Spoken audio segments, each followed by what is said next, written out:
Hi everyone, আজকে আলোর 9 নম্বর পার্টটাকে আমরা করব। আর এটাতে আলো একদম শেষ হবে, আজকে একদম খতম করে দিব আলোকে। ঠিক আছে? তো প্রথমে এর আগের দিনের ভিডিও অবধি যতটা করেছি আশা করছি তোমরা সবাই দেখে নিয়েছো।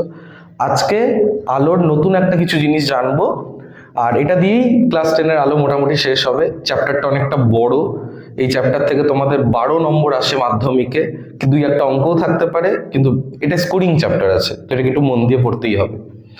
তো কিছু জিনিস জানার আগে আলোকে আমরা একটা নতুন নামে জানবো, সেটা হচ্ছে অদৃশ্য আলো আর দৃশ্যমান আলো। ঠিক আছে? দৃশ্যমান আলো কি? যে আলোটা আমরা দেখতে পারি আমাদের চারিপাশে। তো আমরা লাল, নীল, সবুজ, যেটা এর আগের দিন লিখেছিলাম, ভিপ জিওর বেনিয়া সহকলা, বেগুনি থেকে লাল পর্যন্ত যে সমস্ত আলো আছে, এই সব কিছুই আমরা দেখতে পাই। তো এদেরকে আমরা বলি দৃশ্যমান আলো। তো আমরা এর যদি তরঙ্গ দৈর্ঘ্যটা দেখি, তাহলে মোটামুটি 3800 অ্যাংস্ট্রম বা প্রায় 4000 অ্যাংস্ট্রম। আগের ক্লাসে অ্যাংস্ট্রম এককটা সম্পর্কে জেনেছো। 1 অ্যাংস্ট্রম মানে নিয়ারলি 10-এর পাওয়ার, নিয়ারলি তো না, একদম 10-এর পাওয়ার -10 মিটার।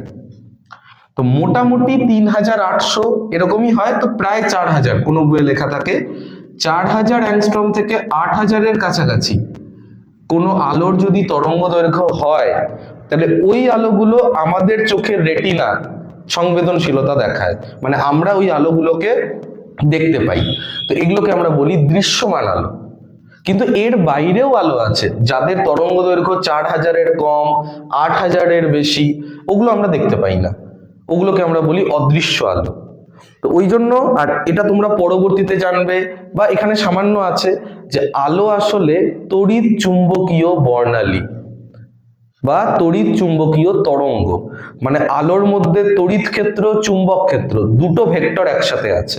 এটা 12-এ থাকে, এতটা ডিপে এখন যাওয়ার দরকার নেই। তো এখন খালি এটা বোঝার বিষয় যে আলো আরো আছে, আমরা দেখতে পাই শুধু এইটুকু, এর বাইরেও আলো আছে। ঠিক আছে? এবার এই কথাটা মনে রাখবে যে যদি আমরা, যেমন এর আগে এইটুকু জানতাম যে এদিকে গেলে কি হয়, আলোর বেগ বাড়ে, বেগ যার বেশি তরঙ্গ দৈর্ঘ্য তার বেশি। আজকে আলাদা জিনিস বলবো, তরঙ্গ দৈর্ঘ্য এই দিকে গেলে বাড়ছে, তরঙ্গ দৈর্ঘ্যের সাথে শক্তির উল্টো সম্পর্ক, আর কম্পাঙ্কের এই দিকে গেলে আবার কম্পাঙ্ক বাড়ছে, এন দিয়ে আমি কম্পাঙ্ক বোঝালাম। আর এই দিকেই যদি যাই তাহলে আবার শক্তিও বাড়ছে। বোঝা গেল? তার মানে যে আলোর তরঙ্গ দৈর্ঘ্য কম তার কম্পাঙ্ক বেশি, যার কম্পাঙ্ক বেশি তার আবার শক্তি বেশি। একটা ছোট সূত্র দিয়ে দিচ্ছি, এটা বড় ক্লাসে, এই ক্লাসে তোমাদের নেই। আলোর শক্তি মাপার জন্য বিজ্ঞানী আইনস্টাইন এই সূত্রটা দিয়েছে। ই ইকুয়াল টু, না আইনস্টাইন না, এটা হচ্ছে প্ল্যাঙ্কের কোয়ান্টাম থিওরি, প্ল্যাঙ্ক দিয়েছে, প্ল্যাঙ্ক। তো E equal to H new. ঠিক আছে? এই নিউ বা এন দিয়ে কম্পাঙ্ক বোঝানো হয়, যে আলোর কম্পাঙ্ক বেশি তার শক্তিও বেশি। এটা হচ্ছে প্ল্যাঙ্কের ধ্রুবক। এটা এখন না জানলেও হবে, খালি এটুকু মনে রাখতে হবে, এই দিকে গেলে তরঙ্গ দৈর্ঘ্য বাড়ছে, তরঙ্গ দৈর্ঘ্য এই দিকে গেলে কমছে। তো তরঙ্গ দৈর্ঘ্য যার কম তার কম্পাঙ্ক বেশি, তার আবার শক্তিও বেশি। তো আলো শুধু এইটুকু নেই, আমরা তো দেখতে পাচ্ছি খালি 4000 থেকে 8000, যেটাকে আমরা ভিপ জিওর বলছি, ওটাই বড় করে লিখছি। যেটা আসল জিনিস সেটা হচ্ছে তড়িৎ চুম্বকীয় বর্ণালী। তো বেগুনির কম তরঙ্গ দৈর্ঘ্যের আলো আছে, লালের চেয়ে বেশি তরঙ্গ দৈর্ঘ্যের আলোও আছে, কিন্তু দেখতে পাই না। তো এইদিকে বেগুনির চেয়ে কম তরঙ্গ দৈর্ঘ্য তো কম, কিন্তু এই যে এইদিকে গেলে কি শক্তি বেশি। তো বেগুনির থেকে পাওয়ারফুল হচ্ছে ইউভি, আল্ট্রাভায়োলেট, অতিবেগুনি রশ্মি। এর থেকে শক্তিশালী আবার এক্স রে, এক্স রশ্মি। এর চেয়েও শক্তিশালী গামা রে। এখন খালি এটুকু মনে রাখো, পরে বলা হবে। আর এইদিকে লালের চেয়ে শক্তি কম, এইদিকে গেলে শক্তি কমছে, এই যে শক্তি এইদিকে বাড়ছে, তো ওইদিকে গেলে কমবে। লালের চেয়ে কম শক্তি অবলোহিত রশ্মি, ইংরেজিতে বলে ইনফ্রারেড, তো ওই জন্য আমি এটা দিয়ে লিখলাম ইনফ্রারেড রশ্মি। তার চেয়ে কম শক্তি মাইক্রোওয়েভ। ঠিক আছে? তার চেয়েও কম শক্তি রেডিও ওয়েভ। তো এটা হচ্ছে পুরো তড়িৎচুম্বকীয় বর্ণালীর স্পেকট্রাম, মানে এত রকমের আলো হয়, কিন্তু আমরা দেখতে পাই শুধু এইটুকু অংশ। এটাই আমাদের কাছে দৃশ্যমান আলো। তো এই জন্যই আমরা তো নয় আকাশকে নীল দেখছি, কারণ আমাদের চোখের রেটিনায় এই কালারগুলোর বাইরে কিছু ধরা পড়ে না। কিন্তু অন্য কোনো জীব কেউ যদি এই অদৃশ্য আলোকরশ্মিগুলোকেও দেখতে পায়, তাহলে তার চোখে হয়তো আকাশটা আলাদা কালারের দেখাবে। ঠিক আছে, সেটা নিয়েও ডিসকাশন হবে আজকে। এই মোটামুটি তোমাকে জানতে হবে। এবার এখান থেকে তেমন কিছু আর লাগবে না, শুধু তোমাদের বইয়ে দেখবে এই তিনটা রশ্মির কিছু ক্ষতিকর প্রভাব, কিছু ব্যবহারও দেওয়া আছে, ওগুলো খালি পড়ে নিতে হবে। মাঝে মাঝে 1 নম্বর 2 নম্বরে জানতে চায়। যেমন এদের মধ্যে আমরা কি শিখলাম, এই দিকে মানে লালের দিকে গেলে তরঙ্গ দৈর্ঘ্য বেশি, আর উল্টা দিকে যদি যাই তাহলে শক্তি বেশি। তাহলে এখানে সবচেয়ে বেশি শক্তি, পরীক্ষায় আসে কোশ্চেনটা, যে সবচেয়ে বেশি শক্তি 4টা অপশন দিয়ে দেবে কোন আলোক রশ্মি। যদি এই অপশনটা থাকে তাহলে এটাই হবে। এদের মধ্যে সবচেয়ে পাওয়ারফুল হচ্ছে গামা রে, এর ভেদন ক্ষমতা অনেক বেশি। তোমাদের একটা চ্যাপ্টারও আছে পরমাণু নিউক্লিয়াস, যেটা পরে পড়বে, ওর মধ্যে এটা জানতে পারবে। তার চেয়ে কম শক্তি এক্স রে, তার চেয়ে কম অতিবেগুনি রশ্মি, তার চেয়ে কম এগুলো, আর এগুলোর আরো কম, সবচেয়ে কম তাহলে রেডিও তরঙ্গ। হতে পারে 3টা বা 4টা একটা অপশনে দেওয়া থাকলো, আর বলে দিলে হচ্ছে কার তরঙ্গ দৈর্ঘ্য বেশি, কার শক্তি বেশি, কার কম্পাঙ্ক বেশি, এরকম কোশ্চেনগুলো জিজ্ঞেস করতে পারে। ঠিক আছে, তো তার জন্য এটা জেনে রাখা দরকার আছে। আচ্ছা, এই হয়ে গেল বই থেকে এদের তিনজনের কিছু ক্ষতিকর প্রভাব থাকবে, এগুলো তোমরা জানোই। যে আল্ট্রাভায়োলেট রশ্মি, আমরা বলি তো সূর্যের আলোর যে অতিবেগুনি রশ্মি, ওজোন স্তর ভেদ করে আমাদের ত্বকে পড়লে স্কিন ক্যান্সার, চোখের রেটিনার ক্ষতি হয়। ঠিক আছে, এক্স রে, গামা রে, এগুলো ভেদন ক্ষমতা ভালো আছে, তার জন্য বহুদিন ধরে যদি কারো শরীরের আশেপাশে এগুলো থাকে তাহলে তার ক্ষতি হয়। আবার এগুলোর ব্যবহারও আছে, যেমন তোমরা অ্যাকুয়াগার্ড, যে জলের যে ফিল্টার মেশিন হয়, তো অ্যাকুয়াগার্ডের মধ্যে দেখবে লেখা থাকবে কোনো কোনো দামিগুলোতে ইউভি রে ফিল্টার, তোর মধ্যে অতিবেগুনি রশ্মি চালনা করে জলের জীবাণু নাশ করা হয়। আরো কাজে লাগানো হয়, এক্স রে তো জানোই হাড় ফাড়ের চিকিৎসাতে ব্যবহার হয়, তো এরকমই রেডিও থেরাপি, ওটাতে গামা রে, এক্স রে, এগুলো ব্যবহার করা হয়।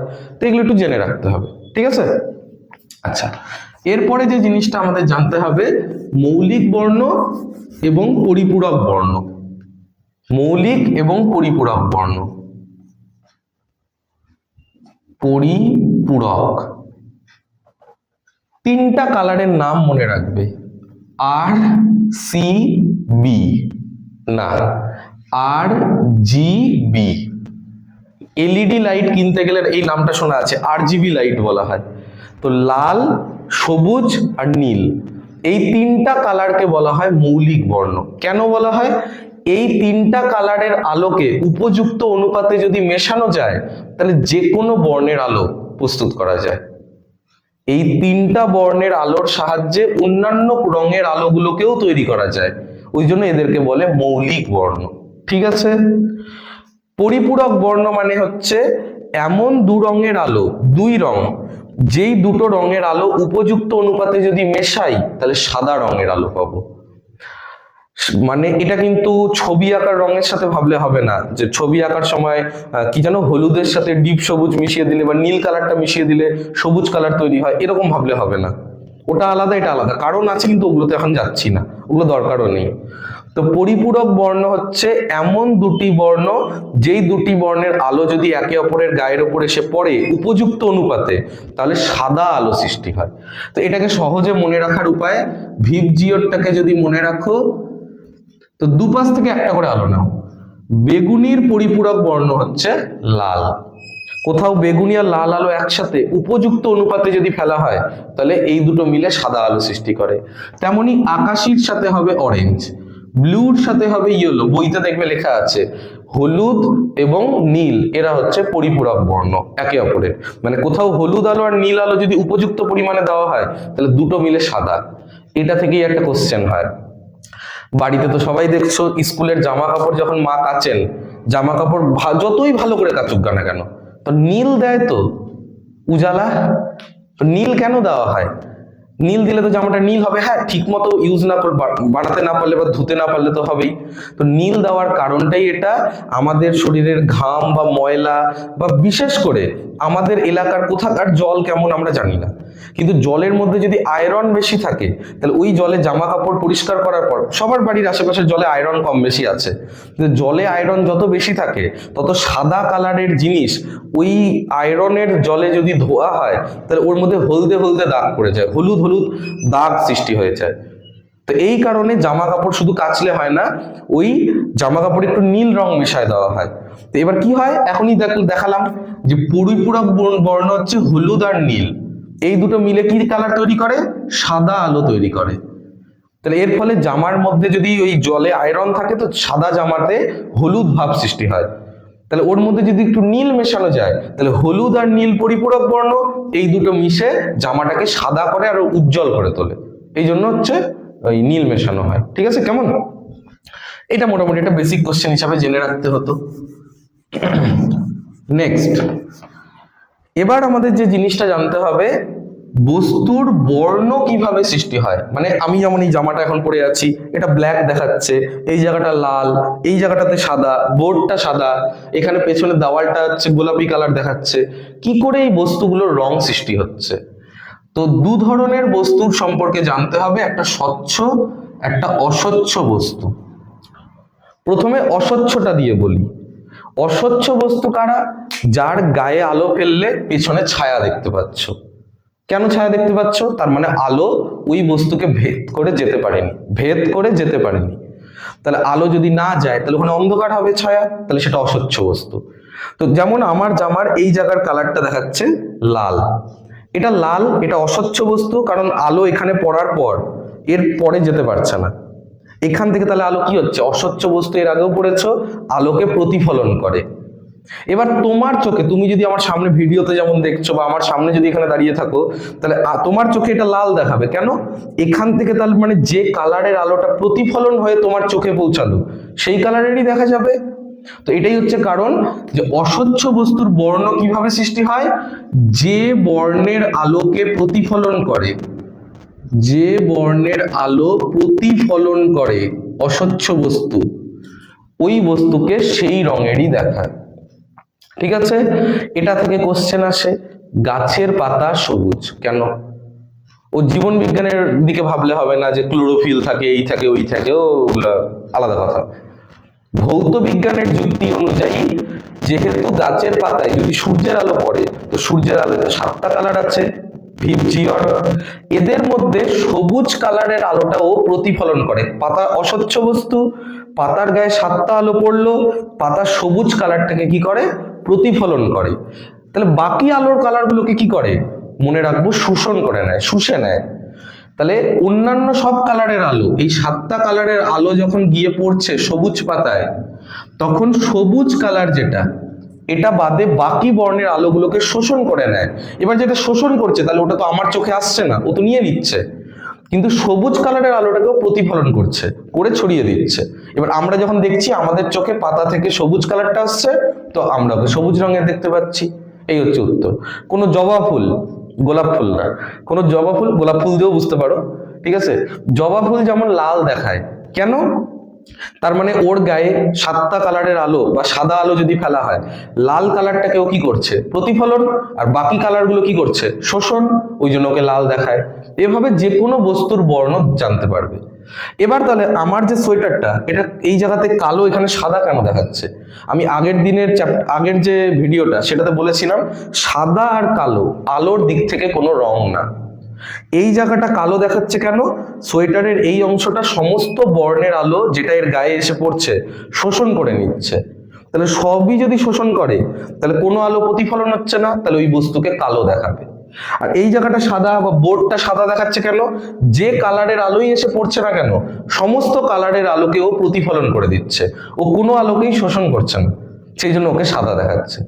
তাহলে সব আলোকে যদি প্রতিফলন করে তাহলে সাদা, সব আলো যদি শোষণ করে তাহলে ওকে কালো দেখাবে। আর না হলে যদি নির্দিষ্ট কোনো বর্ণের আলোকে কোনো বস্তু প্রতিফলন করে, একটা বর্ণের আলোকে, তাহলে ওই বস্তুকে ওই রঙেরই দেখাবে। ঠিক আছে? আচ্ছা, এবার স্বচ্ছ বস্তুর বর্ণ। স্বচ্ছ বস্তুর ক্ষেত্রে স্বচ্ছ মানে কি, আলোর ভেতর দিয়ে যেতে পারে, আর আলো যখনই একটা মাধ্যমের মধ্য দিয়ে যেতে পারে ওই ঘটনাটাকে তো প্রতিসরণ বলা হয়। এখান থেকে তাহলে মনে রাখা যাচ্ছে যে এটা প্রতিফলন দিয়ে হচ্ছে, তাহলে এটা প্রতিসরণ। তাহলে স্বচ্ছ বস্তুর ক্ষেত্রে যে বর্ণের আলো ওই বস্তুর ভেতর দিয়ে যেতে পারে বস্তুটিকে ওই রঙেরই দেখাবে। যে বর্ণের আলো প্রতিসরণ করতে পারে, যে বর্ণের আলো প্রতিসরণ করতে পারে ওর ভেতর দিয়ে যেতে পারে।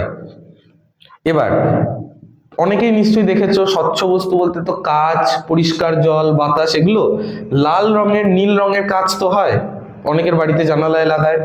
তো মনে করো কোনো একটা কাঁচ নীল রঙের। এবার নীল রং মানে কি, ওর গায়ে যদি সাদা আলো ফেলা হয় তাহলে শুধু নীল কালারের আলোটা ওর ভেতর দিয়ে যেতে পারছে, তাহলে বাকি কালারগুলো কি হচ্ছে, শোষণ করে নিচ্ছে। ওটার মতনই যে বাকি কালারগুলো ওখানেও শোষণ হচ্ছে, এখানেও শোষণ, কিন্তু ওখানে যে কালারের ওকে দেখছি তাকেও প্রতিফলন করে অস্বচ্ছর ক্ষেত্রে। স্বচ্ছর ক্ষেত্রে যে রঙের ওই বস্তুটাকে দেখতে পাই সেই বর্ণের আলোক রশ্মিটা ওর ভেতর দিয়ে যেতে দেয়, মানে প্রতিসৃত হয়ে ওর ভেতর দিয়ে যেতে পারে। তাহলে নীল কাঁচ দেখাচ্ছে কেন, নীল কালারের আলোকে যেতে দিচ্ছে তাই নীল দেখাচ্ছে, আর অন্যান্য আলোগুলোকে শোষণ করছে। বাস এটুকুই মনে রাখতে হবে। এবার এটা দিয়ে একটা মিক্স কোশ্চেন আসতে পারে, কি, যে যদি এটা নীল রঙের কাঁচ হয় আর এর পেছনে একটা লাল রঙের জবা ফুল রাখা হয়, বুঝে নাও আর কি, এর পেছনে একটা লাল জবা ফুল আছে। এবার তুমি এই দিক থেকে দেখছো, এদিক থেকে চোখ দিয়ে, মানে মনে করো এখানে সামনে কাঁচ আছে, এটা নীল রঙের কাঁচ, এর পেছনে হলুদ, এই কি বলে এটাকে, লাল রঙের জবা, গোলাপ ফুল ভাবলেও ভাবতে পারো, লাল কালারের জবা ফুল আছে, সামনে নীল কালারের কাঁচ। এবার সামনে আমি দাঁড়িয়ে আছি, তাহলে আমি ওই জবা ফুলটাকে কি দেখবো, আমি দেখবো কালো রঙের। কেন, এদিক দিয়ে যখন দেখছি আমি, তাহলে সমস্ত আলোর মধ্যে নীল রঙের কাঁচ ও কোন আলোকে যেতে দিবে, ও নীল কালারের আলোকে যেতে দিবে, বাকি আলোগুলো এখানে শোষণ করে নিয়েছে। এবার ওই নীল কালারের আলোটা পেছনে জবা ফুলের গায়ে গিয়ে পড়লো, কিন্তু জবা ফুলটা তো লাল, আর জবা ফুল কি, অস্বচ্ছ বস্তু। অস্বচ্ছ বস্তু কি করে, যে বর্ণের আলো প্রতিফলন করে সেই রঙের দেখায়। তাহলে লাল জবা ফুল, ও তো লাল কালারকে প্রতিফলন করে, অন্য কালারকে তো শোষণ করে। তাহলে নীল আলো যখন এখানে গিয়ে পড়ছে, ওই নীল কালারটাও শুষে নিচ্ছে। তাহলে ওর গায়ে গিয়ে পড়লোই নীল আলো, ওটাও ও শুষে নিল, তাহলে কোনো কালারের আলোই তো এখান থেকে ছড়াচ্ছে না। তাহলে আমার চোখ ওই পেছনে থাকা লাল জবা ফুলটাকে কালো রঙের দেখবে। কোনো কালার আসছে না মানেই কালো। এই যে গ্রীষ্মকালে বলা হয় সাদা রঙের জামা কাপড় পরতে, এই কারণেই যে সাদা ড্রেস পরলে কি হয়, সূর্যের আলো এসে পড়লে সমস্ত আলোকেই প্রতিফলন করে দেবে, তাহলে শোষণ করবে না, তাহলে ভেতরটা আরাম থাকবে, গরম কম লাগবে। আর শীতকালে দেখবে বলবে যে কালো কালারের ড্রেস পরতে, কালো রঙের জামা কাপড় কি করে, সমস্ত আলোকে শোষণ করে নেয়, তার ফলে জামাটা গরম থাকে আর দেহটাও গরম থাকে। ঠিক আছে, এইভাবে করে এটা আরো এরকম ধরনের কোশ্চেনগুলো তোমরা দেখে নিতে পারবে বই থেকে। আচ্ছা, এই হয়ে গেল। এবার লাস্ট টপিক, আলোর আমরা তিনটা জিনিস শিখে ফেলেছি এর আগে, ধর্ম, একটা হচ্ছে প্রতিফলন, একটা হচ্ছে প্রতিসরণ, আর একটা হচ্ছে আলোর বিচ্ছুরণ, যেটা আগের ভিডিওতে শিখিয়েছিলাম। এবার আলোর লাস্ট একটা ধর্ম, নাম হচ্ছে বিক্ষেপণ, ইংরেজিতে বলে স্ক্যাটারিং। তো নাম শুনে বোঝা যাচ্ছে, বা ইংরেজি যারা জানো ভালো করে, স্ক্যাটারিং মানে কোনো জিনিসকে ছড়িয়ে দেওয়া। তো কি হয় ঘটনাটা, যখন এটা যদি পৃথিবী হয়, বাতাস থেকে, মানে বাতাস বলি কেন, সূর্য থেকে যে আলোক রশ্মি আসছে বায়ুমণ্ডলের মধ্য দিয়ে, তো পৃথিবীর আশেপাশে বায়ুমণ্ডল আছে, বায়ুমণ্ডলে ধুলো বালি বিভিন্ন গ্যাসের কণাগুলো বা অণুগুলো ঘুরে বেড়াচ্ছে। এবার সূর্যের আলোক রশ্মি যখন আসছে, আলোক রশ্মি, এই ধূলিকণাগুলো বা গ্যাসের অণুগুলো ওই আলোক রশ্মিটাকে আগে শোষণ করে, শোষণ করার পর ওটাকে আবার চারিদিকে ছড়িয়ে দেয়। প্রথমে আলোক রশ্মিটা শোষণ করে, তারপরে ওখান থেকে আবার চারিদিকে ছড়িয়ে দেয়। এবার যখন ছড়িয়ে দেয়, এই যে ঘটনাটা, এটাকে বলে বিক্ষেপণ। কি বললাম, সূর্যের আলো যখন কোনো বায়ুমণ্ডলের গ্যাসে পড়ছে, তো বাতাসে থাকা ধূলিকণা বা গ্যাসের অণুগুলো কি করে, ওই আলোর মধ্যে থাকা রশ্মিগুলোকে শোষণ করে নেয়, শোষণ করে আবার বিভিন্ন তরঙ্গ দৈর্ঘ্যের আলো রূপে চারিদিকে ছড়িয়ে দেয়, মানে বিভিন্ন রঙের আলোতে চারিদিকে ছড়িয়ে দেয়। এই ছড়ানোর ঘটনাটাকে বলে হচ্ছে আলোর বিক্ষেপণ।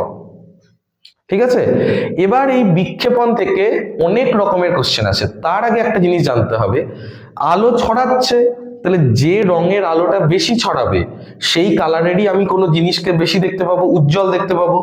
যদি হলুদ আলোটা বেশি ছড়ায়, তাহলে কোনো জিনিস থেকে হলুদ আলো আসছে, তাহলে আমি হলুদ রং বেশি দেখতে পাবো।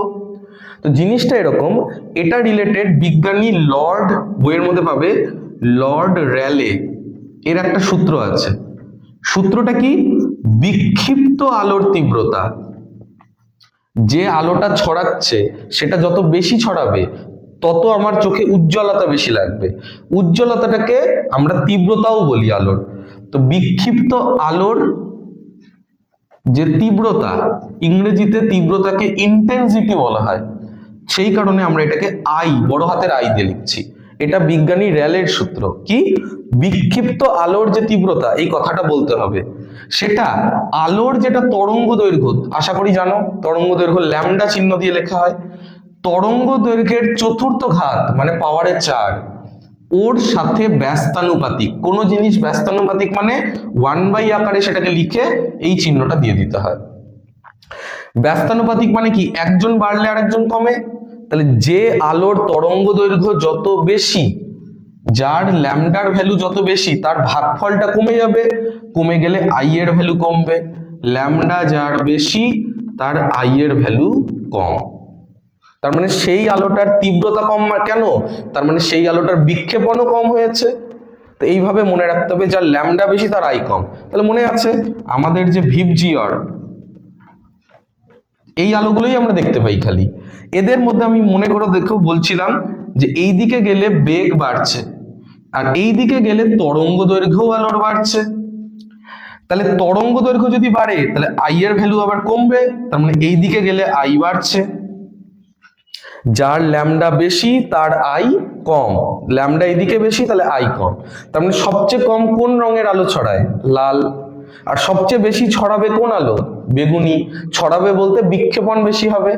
এটা একটা আগের বছর একটা ঘটনা ঘটেছিল যে সবাই হচ্ছে জলের মধ্যে হলুদ মিশাচ্ছিল আর আলো ফেলে দেখাচ্ছিল, ওইটাই হচ্ছে বিক্ষেপণ। ওখানে হলুদের গুঁড়োগুলো যেটা জলের মধ্যে ফেলা হয়েছিল, ওখানে আলোক রশ্মি ফেলার ফলে ওই রশ্মিগুলোকে শোষণ করে ওটা বিকিরণ মানে বিচ্ছুরণ করে দিচ্ছিল।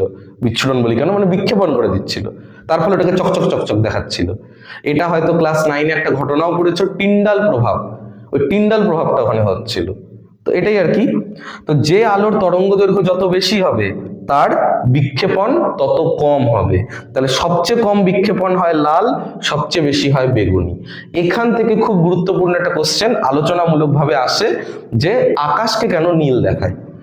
যদি আকাশে মেঘ না থাকে, পরিষ্কার আকাশ থাকে, তাহলে আকাশকে আমরা বেশিরভাগ সময় নীল রঙের দেখতে পাই।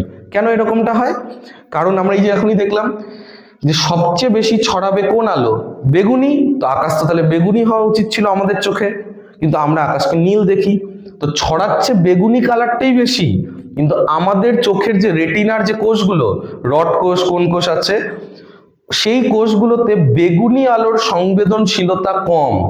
তার চেয়ে বেশি সংবেদনশীল হচ্ছে এই যে নীল আর আকাশি আলোটা। তো সবচেয়ে বেশি ছড়াচ্ছে বেগুনি, তার চেয়ে একটু কম ছড়াচ্ছে কে? আকাশি। তার চেয়ে বেশি ছড়াচ্ছে কে? নীল। তো আমাদের চোখের রেটিনায় বেগুনি আলোর সংবেদনশীলতা কম, তার জন্য ওই আলোটাকে আমরা কম দেখতে পাই।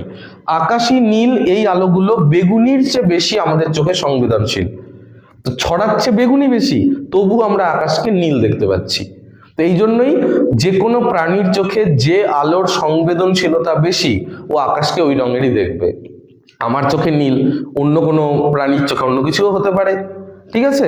তো এখান থেকে উত্তরটা পাওয়া গেল যে ছড়াচ্ছে তো বেগুনি আলো বেশি, কিন্তু সংবেদনশীলতা বেগুনির চেয়ে নীল আলোর প্রতি আমাদের চোখের, মানুষের চোখের রেটিনাতে বেশি। সেই কারণে আমরা আকাশকে নীল দেখতে পাই।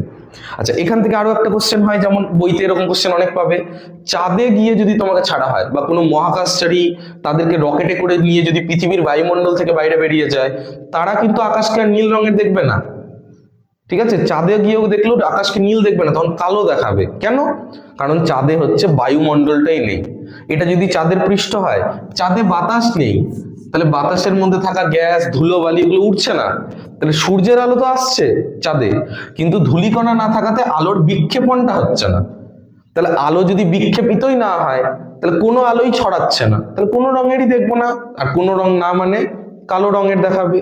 তো এটা আরো একটা ইম্পর্টেন্ট কোশ্চেন হয় যে বিপদ সংকেত হিসাবে লাল আলো ব্যবহার হয় কেন?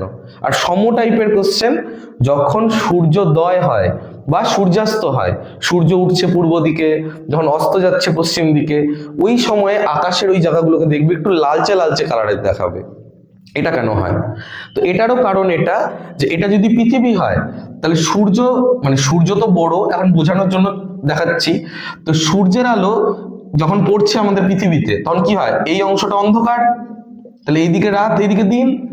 এবার মনে করো এটা পূর্ব, এটা পশ্চিম দিক, তাহলে মনে করো পৃথিবীটা এভাবে ঘুরছে, তাহলে পূর্ব দিক আলো এভাবে আসছে, পশ্চিম দিকে আলো এভাবে আসছে। আর কি হচ্ছে, এই জায়গাটাতে যখন কেউ থাকবে, পৃথিবী ঘুরতে ঘুরতে যখন এখানে আসবে, তখন সূর্য কিরণ এখানে থাকা কোনো দর্শকের মাথায় কি হবে, লম্বভাবে পড়বে। এটা দুপুর বেলা, এটা যদি সকাল হয় এটা তাহলে বিকাল বেলা। তো সকাল আর বিকালে দেখা যাচ্ছে সূর্য রশ্মিকে অনেকটা রাস্তা আসতে হচ্ছে, অনেকটা পথ অতিক্রম করতে হচ্ছে, তির্যক ভাবে আলো এসে পড়ছে। আর এখানে লম্বভাবে কম দূরত্ব আসছে। তাহলে যখন বেশি দূরত্ব আলো ট্রাভেল করে আসছে সূর্যোদয় আর সূর্যাস্তের সময়, তখন কি হচ্ছে, সবচেয়ে বেশি ছড়াচ্ছে কে, বেগুনি। তো আসার পথে বেগুনি আলো চারিদিকে ছড়ায় গেল। তারপরে আকাশি, নীল, গ্রিন, ইয়েলো, অরেঞ্জ সমস্ত কালারের আলো অনেকটা দূরে আসছে। তো আসার পথে চারিদিকে এখান থেকে ছড়িয়ে পড়ছে, আকাশে চারিদিকে ছড়িয়ে পড়ছে। তো ওটা গেল। সবচেয়ে কম ছড়াচ্ছে কোন আলো, লাল। তাহলে এখানে সূর্যের রশ্মির মধ্যে থাকা বাকি কালার গুলো বেশি ছড়ায়, সবচেয়ে কম ছড়ায় লাল হওয়ার কারণে একমাত্র লাল কালারের রশ্মিটাই এত দূর আসতে পারছে অন্য আলোর তুলনায়। এখানেও তাই, লাল আলোটাই সূর্যোদয় আর সূর্যাস্তের সময় আমাদের চোখে দূর থেকে পৌঁছাতে পারছে, বাকি আলোগুলো চারিদিকে ছড়িয়ে যাচ্ছে, ওই কারণে আমরা লাল রঙের দেখি। তো এই একই কারণে বিপদ সংকেত, কোথাও এমার্জেন্সি লাইট, ওখানে লাল আলো ইউজ করে। মানে দূরে যদি অনেকগুলো আলোক রশ্মি রাখা হয় তাহলে আমরা লাল আলোটাকেই দূর থেকে চিনতে পারবো বাকি কালারের তুলনায়।